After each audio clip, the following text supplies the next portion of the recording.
महाराष्ट्र राज्याचे सन्माननीय उपमुख्यमंत्री तसेच राष्ट्रवादी काँग्रेस पक्षाचे राष्ट्रीय अध्यक्ष आदरणीय अजितदादा पवार, महिला प्रदेश अध्यक्षा आदरणीय रुपालीताई चाकणकर यांच्या आदेशानुसार सामाजिक कार्यकर्त्या माननीय जयश्री भोसले यांची राष्ट्रवादी महिला काँग्रेस पार्टी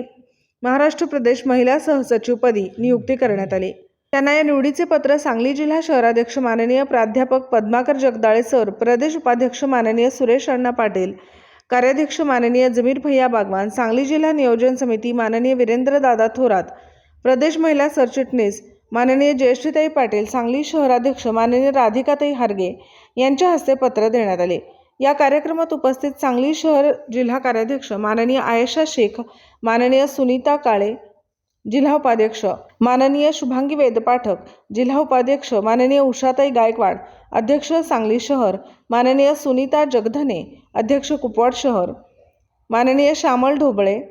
कार्याध्यक्ष कुपवाड, सांगली मिरज कुपवाड फ्रंटल सेलचे प्रमुख पदाधिकारी, युवकचे सर्व पदाधिकारी उपस्थित होते।